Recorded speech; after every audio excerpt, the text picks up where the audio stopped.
Hi, Jason. Hello, Ksenia. How are you? I'm good. Hello, everyone. I'm going to start in a truly British manner today and just complain that it's really hot in the UK. Oh, I'm sorry. It is so hot. But it's summer, so we're just gonna embrace it. Also, excellent color code coordination, as always. In my nails suited t-shirt. So, We very do match excited. the t-shirt. Yeah, we coordinated it. The usual. We're really good at that, right? Like one thing we're good at is color coordination. Anyway, but that perhaps might be a different season, right? Where we talk about fashion and color coordination. Season 20. Yeah, we'll see. Season 20. I'm sure you're all really looking forward to After we run out hearing of how it goes. ideas, we'll move on to fashion. Fashion and disasters. Fashion and design. That sounds actually sounds fun. Might be a good paper in that, right? Maybe. Um, but this is not what we're going to talk about today, right? So, welcome everyone to the third episode of season 7, and thank you again so much for joining us. And we really hope you've been enjoying the season very much because we certainly have. It's been. I'm just loving discussing books. I mean, what can be better, right? Yeah, a lot of reading. We have been asking everybody to get involved and to read along with us the books that were also voted for collectively by the audience. And we're also talking to disaster authors, as well as the other books that we've been reading. So we hope you've been enjoying the conversation so far.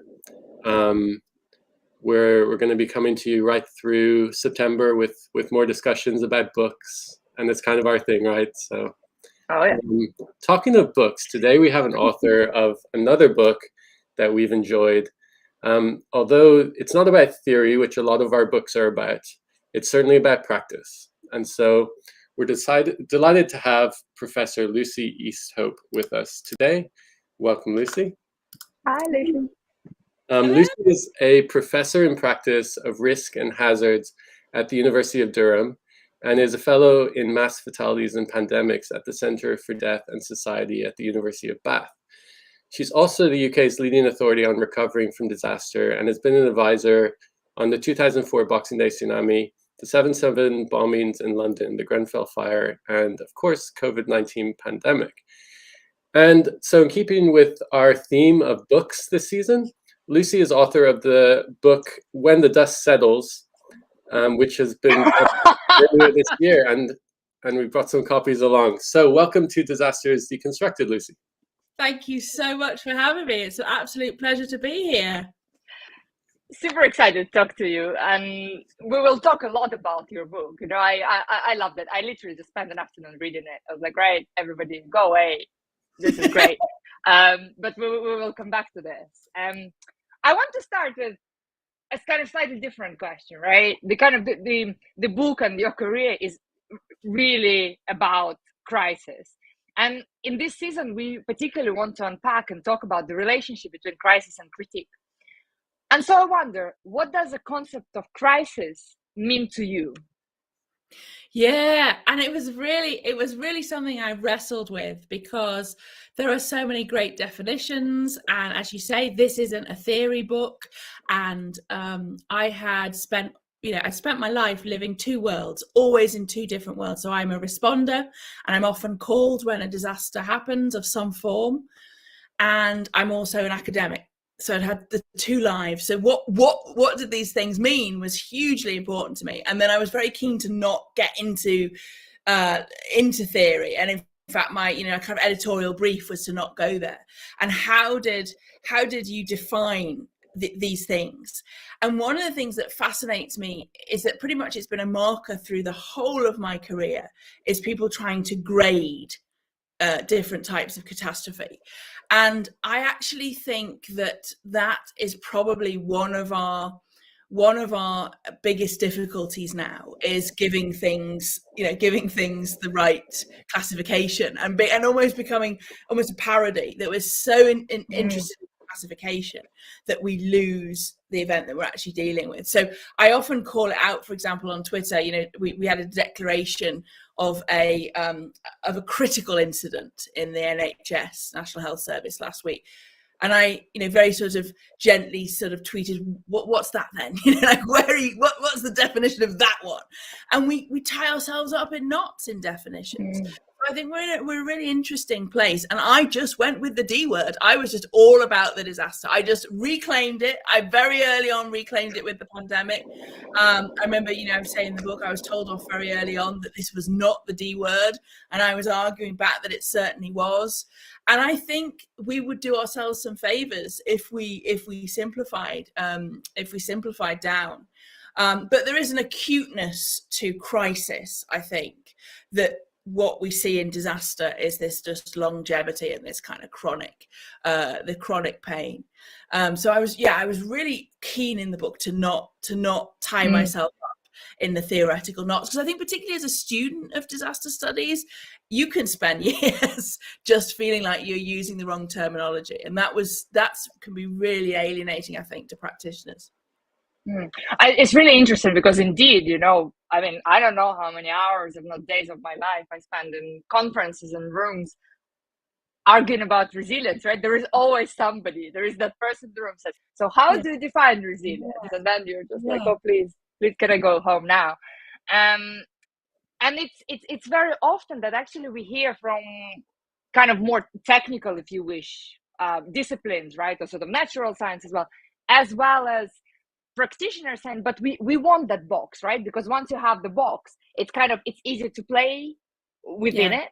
So how do we kind of reconcile that? Where do we stop defining, and like where do we start defining?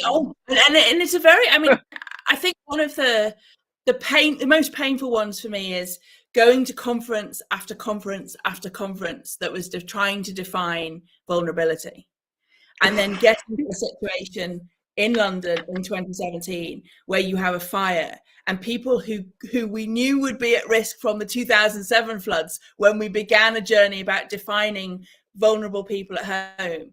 And we had spent the intervening decade defining what we meant, but not actually assisting the people involved. And, I also think that understandably in the world at the moment, the critique moves very quickly. So I've learned a huge amount by being on social media. I'm much more careful in a way about language. I've learned how much nurses and healthcare workers and social workers have come to hate the word resilience. Like, I would not anyway, because they're being told, like, don't have a pay rise, power through, be resilient. In fact, come to some resilience training. And so the hatred of certain words, the use, for example, in a lot of the UK definitions of recovery was around regeneration, which was a hugely toxic word after the Grenfell fire. So actually, for me, everything I've ever known about language in disaster, I have challenged, because I think our language has grown from our militaristic and our very masculine roots, our civil defense roots, our nuclear roots. And it as with so many other sort of social and anthropological areas, it is very timely to deconstruct the language of our work. And I really enjoy that. And I know you talk a lot about great books. And I made this bookshelf actually that was it's not, in fact, I bought 2 copies because there's some in my office as well, but these are books that inspire me and answer my questions. And Sam Montano's book, which I'm sure you either have talked about or will talk about. For me, that was like, mic drop. She's done the definitions. Now we do the helping.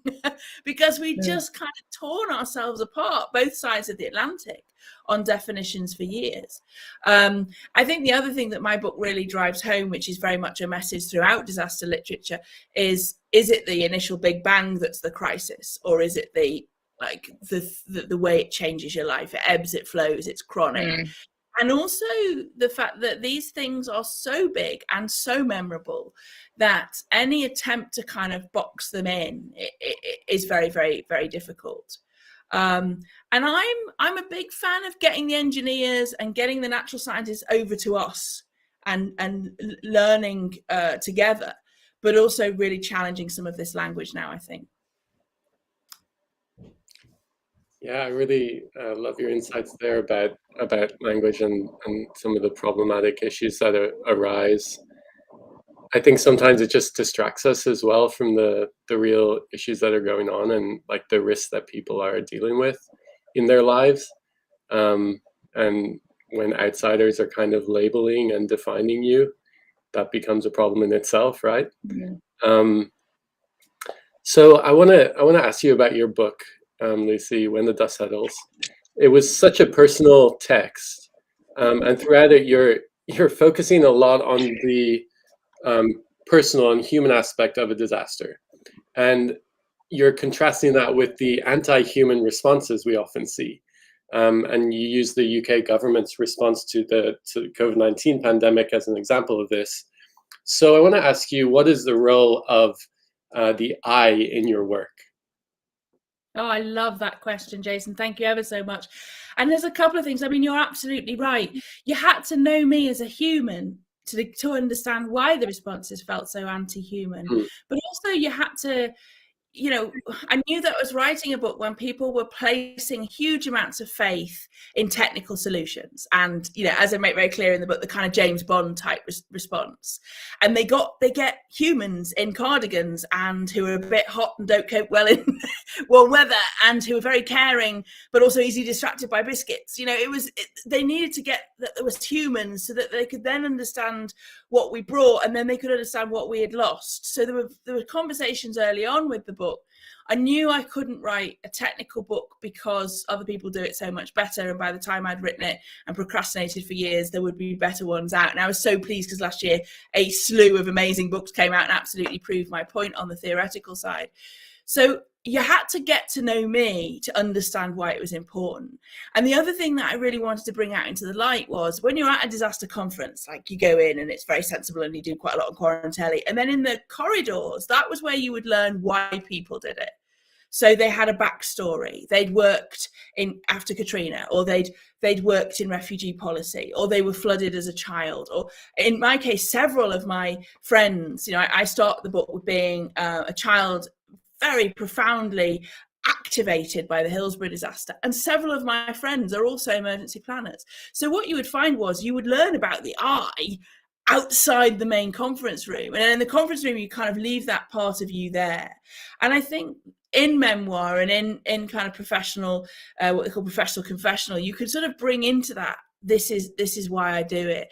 And also that then gave me a thread all the way through where I'm not beating anybody for getting this wrong. It's not a hugely political book. As I say, you know, I've always said I don't have big politics, I have big principles. Is that you kind of take the reader with you, and they're kind of rooting for emergency planning, or, you know, as we call it in the UK, they're kind of rooting for the planners. And that, coupled with what I think we've been able to do on social media during the pandemic, was really important to me.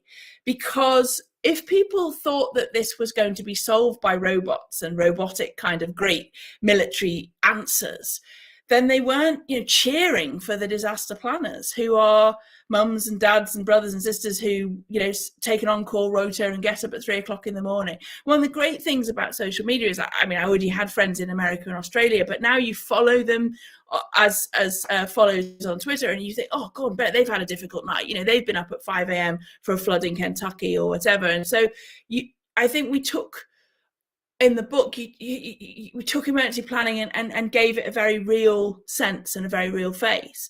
The other thing was, I wanted people to know that I knew it from a number of sides. So I'd been a patient, I'd been a patient's wife, I'd been almost at a disaster, I'd been on a train when, you know, you would assume I'd be the responder, but actually I was hustled into the reception centre. So that when I'm really looking at things, I'm not just going, as a responder, I expect to do this, but oh, how does it feel like to be a human?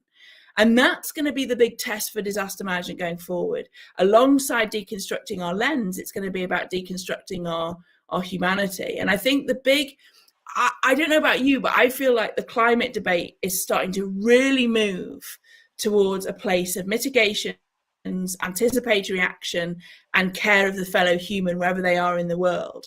And the disaster management world has not always stood arm to arm with its humanitarian brethren. You know, we have, it's international aid, international humanitarianism has been different. And I think there's an era coming where the heart in this is going to be very important again. And I just, you know, I enjoyed writing it. You know, I enjoyed telling those stories.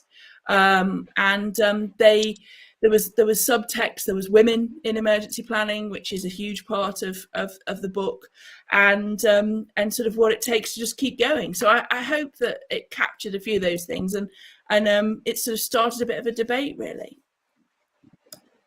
Yeah, absolutely. just made me think as well about like how many people with principles and vision and humanity are involved in a process that somehow becomes anti-human, you know, and in kind of policies and in post-disaster actions by the government in a lot of cases that are kind of ignoring people's humanity.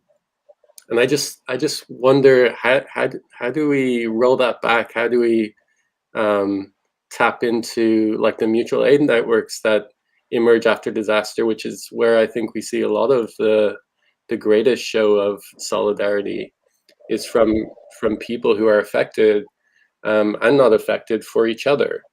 You know, what have you seen that kind of indicates hope in communities, you know, because I think sometimes there's like incentives to government to have a militaristic response to maintain control, because a disaster is also a site of like possibility for change, and sometimes the government doesn't actually want change, they want to show their control. I don't know if that makes sense to you, but that's what I was thinking when you were speaking there. Yeah, that's absolutely how I feel. And there's so much in there. You know, the book is ultimately a hopeful book. It's also a don't sweat some of it book. Not don't sweat the small stuff, because none of it's small stuff, but like we've just got to keep going, guys. Like, we're in perma crisis. This is just going to keep coming. You look after your fellow man and woman. You just keep going. There's very much, you know, a very definite sense of hope within the book. I really do feel that. And I think the other thing that you're absolutely right about is the kind of one of the things that really, have I got a problem with my sound? I can see in the chat some people are struggling. We can hear you. That's really strange. Okay. One thing that let me know if there's anything you need me to do there. One thing I think with the anti-human, that's a very important part of the book as well. And certainly my experience is that in disaster response, there is a stripping away of what it is to be human. And that is very much considered a weakness, to bring the kind of humanity into a discussion. You know, I tweet sometimes the insults that are used about that. You know, Lucy, get out of the weeds. And the weeds means people issues. Like, we haven't got any loos here. We haven't got any showers. People haven't got any food. Oh, Lucy, you're in the weeds. This is the strategic meeting. So the human is often stripped very quickly out of the emergency. And there, you know, success in an emergency, even in the most humanitarian governments, is still measured by clean streets, happy people. And the nicest politicians, the politicians with the biggest hearts, still struggle with me saying, you're going to need to leave that a bit longer. People are angry, they're not there, they're not ready.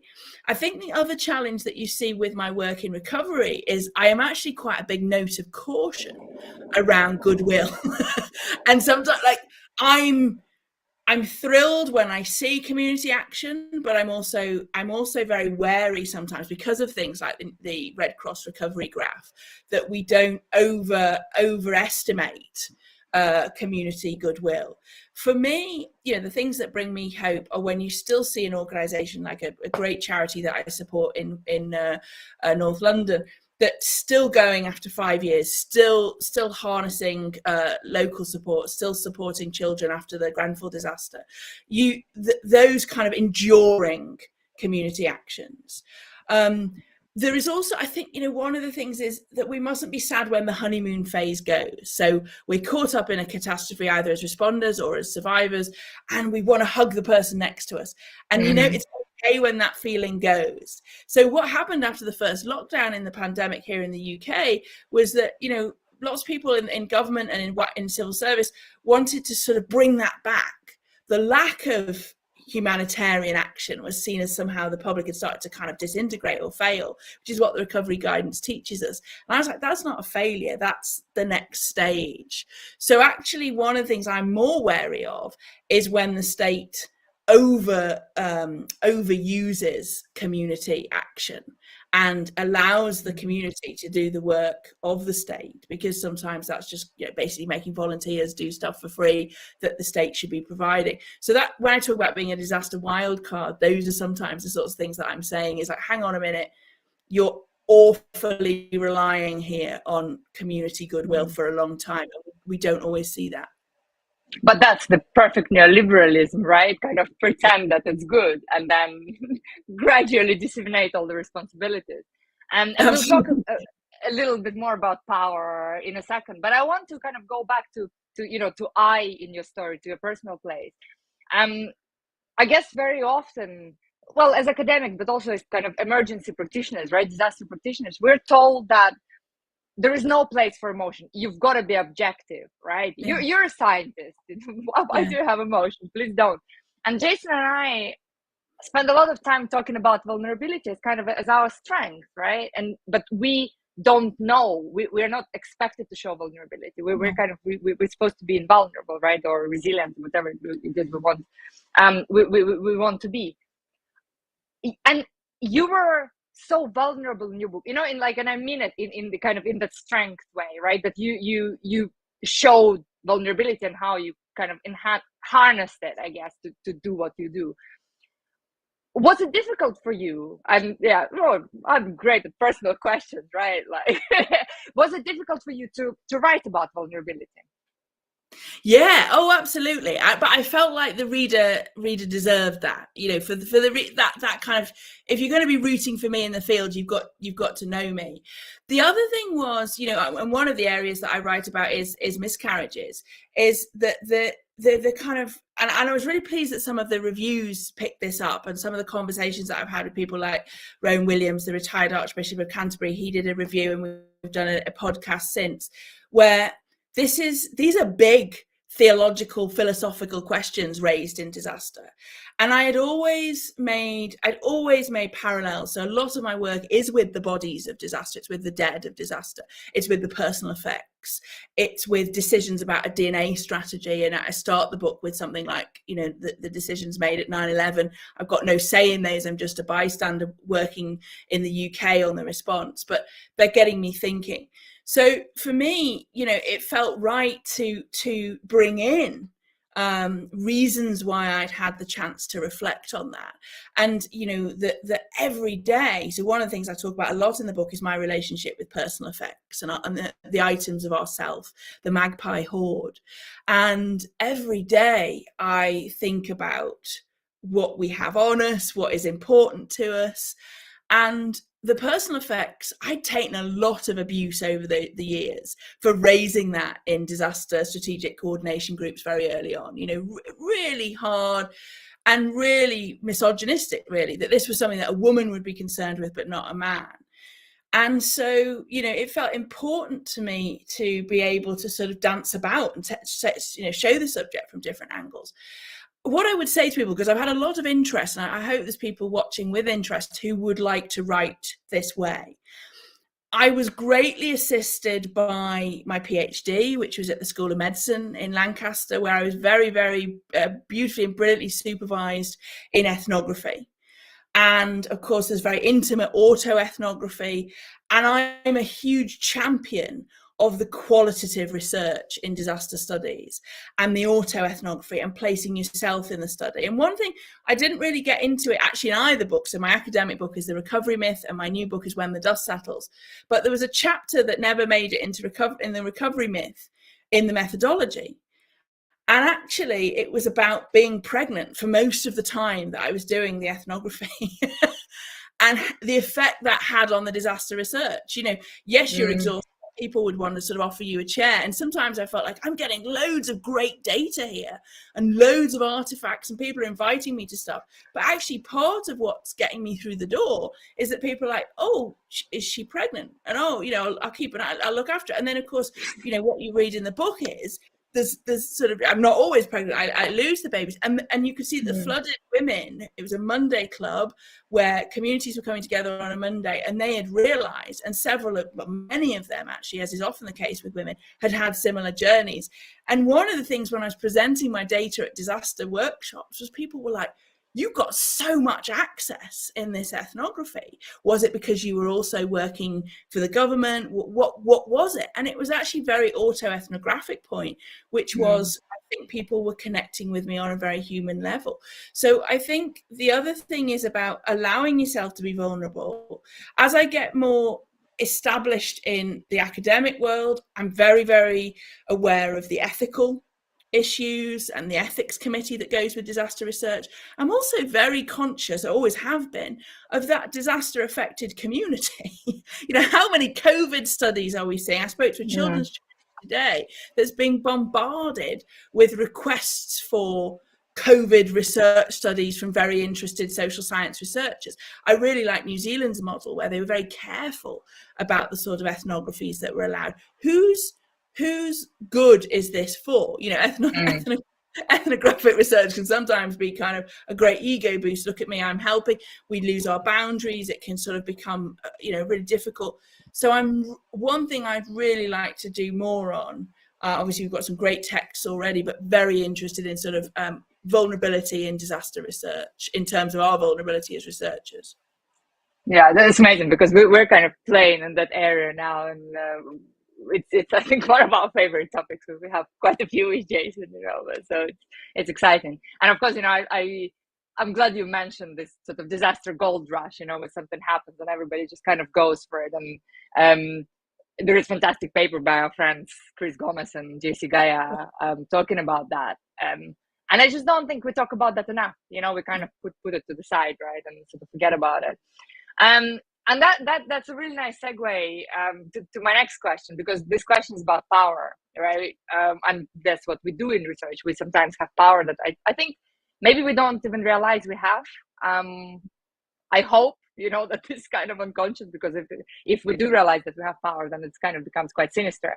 But in your book, you really emphasize that disasters are not natural. And as you know, we are kind of great champions. We're on the crusade. I think it's called Scott Knowles, right? Who labeled us as such, on the crusade for no natural disasters. And you emphasize so strongly that disasters are indeed political, right? That kind of the thread just goes through the whole book. And yet, after so many years of scholarship, right, of kind of communication and journalism, we see among many disaster scientists still this rejection of the political, right? So the objective comes to play, and we therefore are expected to treat disasters as just, a technical challenge, right? That therefore requires a technical solution. And this narrative is even more prominent among the most powerful, right? Among the decision makers. And so how do you navigate it? You see it with the most powerful. And particularly in the UK, when the most powerful are perhaps not the people you want to see, right, in power. How do you navigate that kind of politics and power in a way that you need to make them right? You need to make them make right decisions. Yeah. Oh, it's really, really difficult. And actually, I mean, I do wonder, the book will be coming out in paperback early next year. And it's really interesting because obviously once a book is in paperback, it's even kind of more consumable. Like it can be easily left on the train. At this stage, it's quite kind of meaty and you probably want to put one on your shelf, but it's also available as an audiobook. But as a paperback, I do wonder, like at that point, because at the moment people are really enjoying it and consuming it, but I am wondering whether at paperback stage people will go, oh my goodness, like there are some big points in here. Like, wow. I mean, there's been, it's had a great landing, but I'm slightly wondering whether in March I'll suddenly disappear and you won't be able to find me, and my family will start wearing T-shirts, because I'm making some big political points here, and I'm being put at book festivals, and there's like political journalists, and then like Lucy said, and then when the political journalists have heard me speak, they're like, "You wrote what now?" And I wonder whether, because it's got a really lovely kind of cover and big font, nobody's realised that this is the most controversial political book written in history. There we go. Turn that into a TikTok. But I do feel like we are making huge points in disaster management all the time about, you did this wrong politically, this number of people will die. Disasters are the kind of one of the key interfaces by which you kill your voters, you kill your public, by not seeing the event in clear humanitarian loss-based terms. So we've got a big energy and cost of living crisis. And somebody was saying on the breakfast television this morning, how dare they see this as as a point scoring and just something they can win votes for? This is humanitarian. And I think you see in the book there is a distinction that I make between earlier times in my career where it was never perfect, and I'm very clear on that, but there was an independence about responding to disaster. That the other thing about no natural disaster is, it doesn't necessarily have to be that you see them as a kind of political construct in the way that you can't influence them in any way. They don't need to be so independent that you can't have a say on how they go. And I don't think the no natural disaster is fully understood yet. And I'm shocked that when I'm in the climate change world, and certainly, as you say, with journalists, and certainly in policy writing, you see constantly, probably maybe 4 times a week in my world, natural disaster or man-made disaster still in a line of font. And we have to get past that. We also have to understand the issue that I think I'm raising towards the end of the book, which is that you cannot use the disaster to try and kind of move the public to various points and to sort of get your votes. You can't. These are too big and too severe. I think one of the things we have to get to grips with in our field, and I'm still working out my feelings on this, is how do we sell future risk? That's where I'm very interested in as well at the moment, is that we are struggling. We do a lot of shouting at people. We do a lot of sort of narrative scenario. What could we, or what should we be doing differently around the storytelling? And I don't know where I am with that yet. I know I've found a personal piece that we made very little traction in the last couple of years before the pandemic in getting the scale of that realized. And not only was that the scale of the likelihood of a pandemic, but also it was the way that a country that's already riddled with social inequality, disparity, and a social care crisis will not get through a pandemic well. So one of the things that always worries me about disaster briefings that I do is, certainly in the last few years, it was no bad news. And you can't work in disaster management and not be able to tell bad news. And that is purely political, surely. I mean, that's fascinating. Leaves me a little bit speechless. But that narrative about fear, right, and how we shouldn't scare people is really quite prominent, particularly in the UK. I remember being really quite shocked. I think it was like 10 years ago. You may remember there was a social advert about climate change, where the kind of kid had a nightmare about planet basically burning, like bunnies dying, and then it was banned because it was too scary. And like, yeah, man, climate change is scary, right? we should all be scared. And we still aren't. And it is fascinating how the power in the UK chooses nice fairy tale instead of scary reality. Yeah. And we get our messaging through very biased sources, our news and our print media.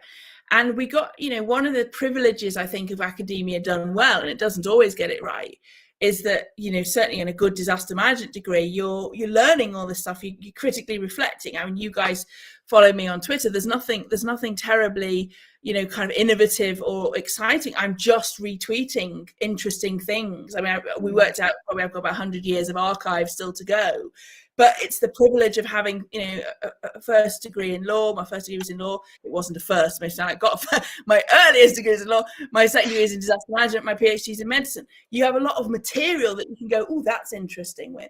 And that should be the role of broadcasters. Like, you should be able to learn these things in a much more in a much more neutral way. And the thing about the natural disaster is, the sad thing is, the minute it's used in a documentary or a supposedly scientific piece, they've lost us, haven't they? For most of us who are passionate about this field, if you use natural disaster for me in a news broadcast, then I know you haven't done your homework. And then that's the rest of it I'm questioning. And we have to get to a place where our science communication and our future communication is improved and at a higher level. Yeah, I definitely agree. And my first degree was in architecture, and it wasn't a first also. I really like that, Lucy. I just like to clarify that they made a marketing video for the book, and I said I have a first degree, but I have a first degree, and well known in my family, it was not a first. That's great. There. Sorry, Mum. I fell in love, I got distracted, but I married him, so it worked out. Right. Read the book, it's all in there. No, that's great. On the natural disaster thing, like I sometimes think it's a case of, like you said, it's sometimes people showing that they're kind of haven't done their homework, right? Also, it's like it can be very intentional, as we've seen in politics a lot. It can be very an intentional way to say it's not my fault. Yeah. Oh, yeah. Right. And so in those kind of cases, I mean, I kind of think, well, I prefer that this person is showing, like, kind of telling on themselves, because it allows us to say this is what's happening. If they were using the right language, they might find it easier to mask what they're doing. But at the moment, it's like, look at what this person is trying to do, I think there were a number of own goals even around the pandemic around that. There was this initial description of it as, a very natural event, and you see that all of the time. I think it's one of the next big, because we started this conversation with sort of language and definition. It's one of the next big battlefields. I mean, to see, we still have degree programs that use it here, so they'll have it as module titles. So we've got some work to do still, I think, around that. Yeah, it's definitely like moving to the States has also made me look at it a little bit differently, because it's so broadly adopted by the public. And so in those sort of situations, I see it more as an opportunity, not to correct, but to actually explore why somebody, like, oh, that's interesting that you call it that, And we talked about this on the podcast before, but just being in a different context, being in a different community, makes me look at it differently depending on the context, as to whether it's something that needs to be corrected, as in I'm peer reviewing a journal article in a disaster journal, or whether it's an opportunity to explore and maybe change somebody's opinion, right? Yeah, and I think especially if it comes with biases. So one of the examples I draw out in New Zealand, and this is my own personal experience, other respondents may have a different experience. I was there in the year after the earthquake to do some various workshops. And I think the responders at a senior level had assumed that the idea of the natural disaster would be quite comforting. That Mother Nature had done her thing, and therefore fatalities, people would be like, well, that's nature, almost like, God's will or whatever. And I think it actually led them quite far down a garden path, that the harms you see visited and the pain and the betrayal and the focus is irrelevant, actually. And I talk in the book of using a video from the aftermath of the Hillsborough disaster at the 20-year memorial service to make the point that, they were trying to say, well, ours is a natural disaster. You're talking about a socio-technical disaster caused with human factors and politics. So yours will come with a kind of additional bucket load of pain. You don't get a pain-free disaster. And so I think that the natural is a kind of is a balm. It's sort of trying to soothe something, and I'm very, very, very wary of it. And it was one of the reasons, actually, I'm so proud in the book that the middle chapter I was allowed to make about flooding, because what are we all going to see lots more of? Flooding. and you're writing a book, people know you've been at fires and plane crashes and bombs. They want, they think they're going to get big bang after big bang in every chapter, and you're like, that middle chapter is going to be about the long drawn out horror that is losing your home to flooding, which so many people will see. And people, we love a good hierarchy in the UK. So it's like, well, you've been flooded. That's much less worse than I've had over here. So I'm putting the sting back in, really, I suppose, and not letting people off the hook with that. Yeah, I love that. Yeah. And you talked about trauma a bit in the conversation so far, and I just wanted to come back to this, because the disasters are a traumatic experience, and not only for people affected, but also for practitioners and researchers that are involved in those communities. And so I wanted to ask you about how you bring care to the forefront, and what it means to you, and how important it is in that context. Oh, absolutely. And I like to think as well that there are people listening who are perhaps starting out in either a disaster career or a related international humanitarian or refugee work. And I was asked a similar question actually at a recent climate conference, and I'm really, really passionate on a number of things. One is obviously, your own well-being in this work, but also some really fundamental challenges to people who want to either respond or research or do both, which is about asking yourself some difficult questions about your purpose there. One thing is that not all help is good help, which in itself is quite a challenge. So care for me starts with yourself as a responder and as a researcher, but also then, a kind of boundaried care. This is something that I think a lot of the press interviews with the book really tried to explore. Do I just go around giving everybody hugs? That's not what we're talking about here. It's very much about there is an altruism in simply bringing the most basic of needs. I talk a lot in the books and the interviews around it about the cup of tea, making sure these needs are looked after. Our field, as in emergency planning in the UK and sort of disaster management in the US, has drawn to it a lot of people who are very procedure focused, who are possibly quite neurodivergent, who love the order and the checklist. There's a lot of kind of cosplay essentially around gaming and exercising. It's very easy in that to write out the human in the response. So the examples, one of the examples I give in the book, but I do this a lot in training, is when we exercise for an air disaster. Generally, if we have survivors and walking wounded, we'll ask local students to just sort of walk in a row and go and fill in the paperwork. That's not what a survivor of a mass disaster looks like. They may be naked, they may have lost their clothes, they may have soiled themselves. We don't test any of the human to human interaction. Yeah. Test, even in a pandemic, how much there is a need for physical comfort, how much people will reach to you, what they will need.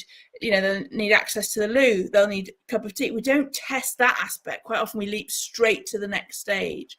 So for me, care is very, very basic, and it also involves us asking a lot of, what would I want in this situation? That comes back to your earlier point about vulnerability. That's why you get me in the book at my most broken. So I can tell you, when I'm in a hospital ward or in some of those other situations I described, I'm not a functioning disaster planner. I am, I'm a woman. I'm a patient. So what do people need in that moment?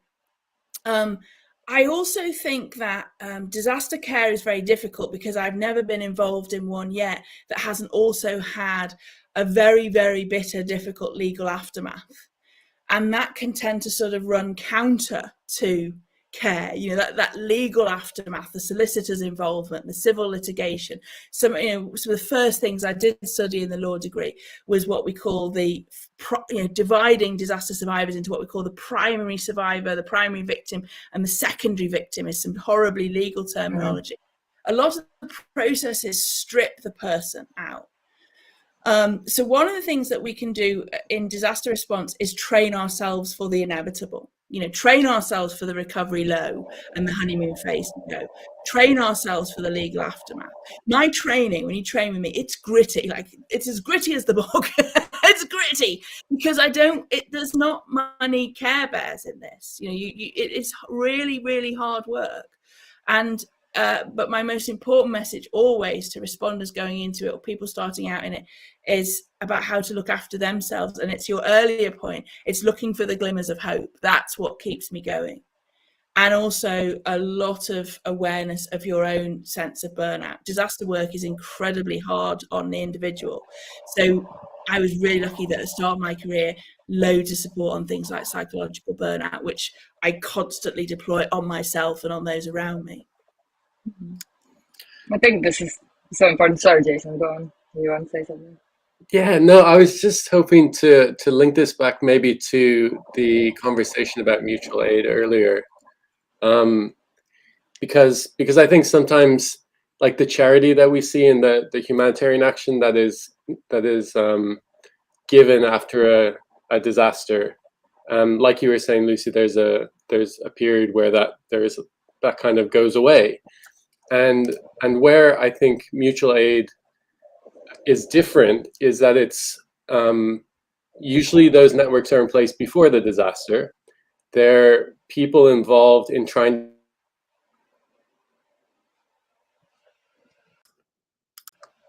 Oh, we lost our stream for a second. We're back. So those networks are usually in place before a disaster. They're also working on the root causes of people's vulnerabilities. They're working on with oppressed groups, with people who are treated unjustly in that society, but they also respond to the humanitarian needs. They respond to the needs of the disaster impacted, but they don't go away. Those mutual aid networks are there, and that's where I see the connection to real care of the human that extends beyond like the disaster impact. It responds to the fact that the people most impacted are also impacted day to day before the disaster, right? And they. And so that's kind of what I was thinking. If you see a connection to those more long-term actions to address inequality and injustice in the society. Oh, absolutely. And you will know from where I take the book at the end is that this really is a, paradise built from hell, Rebecca Solnit moment. There are chances to really, really build back those. I mean, one of the dangers we have, that's what the wild card does, is you point out the dangers, is some of those existing networks are really vulnerable to being exploited now by the big state, because the state will go, you worked well. We're seeing it with the Ukrainian refugee situation. You're a great organization, let's pound you with more work, kind of thing. So those organizations and networks become particularly vulnerable in disaster aftermath. But this is a real moment for us, I think, to review things. I'm actually taking a lot of comfort. I'm seeing some very fast societal learning. I think the way that people have innovated to be very interested but not overreact to monkeypox. I think the way that we're seeing people with the Ukraine situation. I think even here in the UK with a heat wave, which is not an American heat wave, but it feels very hot. We've been very interested. We seem to have been very absorbent of the scientific information. But we've also, most importantly, gone, okay, I am looking outwards. And I think we're starting to galvanize for the winter. We know that will be the same. And there was a couple of things that I did around the time of the Ukrainian evacuations, which was very much around tap into existing networks, don't try and reinvent the wheel. And then the second thing was things like campaigns like Cash Not Stuff, which was about not donating items. And what those have taught me is that just with little bits of advice, people are so ready to get us through all of this. And I think that would also apply to some of the climate adaptation work, is that with the right info, people I don't think people were looking to be cosseted. That was the wrong approach sometimes. People in the UK were looking for advice. The book, if anything, like, I'm having to manage myself very carefully, because the book has shown me how hungry people are for ways to support effectively their communities in what will obviously be a kind of chronic disaster for some time, which is a combination of things in the UK that we're going through all at once. I think it's so important, to kind of to talk about this chronic part of a disaster, right? The kind of the constant exposure, suffering, and exploitation. And we could talk about this forever. This is another favorite topic of ours. I'll keep that for season 8. Yeah, Yeah, we're on for 50 Yeah. more seasons. You'll be all sick and tired of us, but yeah. But thank you so much. Thank you so much for talking about vulnerability with us and really bringing the kind of this human aspect to disaster that we really don't hear much about. And thank you for writing your book. I really enjoyed it. And, yeah. Thank you. Thank you for having me. And good luck with it all. Thank you. Thank you. And so for our audience, thank you for joining us today. Our next live stream is next Monday, 15th of August, at a slightly weird time. So it's 5 p.m. Eastern or 10 p.m. British Summer Time. We will be joined by our friend JC Gaia, who is back to talk to us about his new book, The Invention of Disaster. So it's going to be pretty fun. And finally, JC doesn't have to get up at 2 a.m. To talk to us, which is a rarity.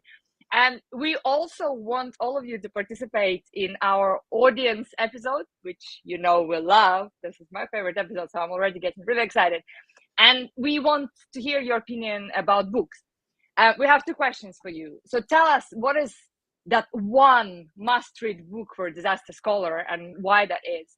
And we also want to know whether you read outside of disaster studies, and if so, what areas kind of inspire your scholarship and practice most? What are your favorite disaster and non-disaster books? Send us your audio clips to our disasters deconstructed at gmail.com. I think I've probably given the wrong email. Ooh, yes, I've given the right email. Amazing. And before we finish, let me just remind you that after we've spoken to JC, so from the 31st of August, we're actually going into critical theory again. So Camillo Boana will be back, and we will be discussing books. So the 4 books that you have helped us to choose are Malcolm Ferdinand's Decolonial Ecology, Thinking from the Caribbean World. That's our first book. Max Liboren, Pollution is Colonialism. Paulo Freire's Pedagogy of Indignation. We, of course, could not read Freire. And finally, Silvia Federici, Patriarchy of the Wage. So please join us in reading this book and discussing these books. We will be bringing in guests to talk about this. And follow us on Twitter or any other podcast apps, and enjoy season 7. Thank you so much. Bye.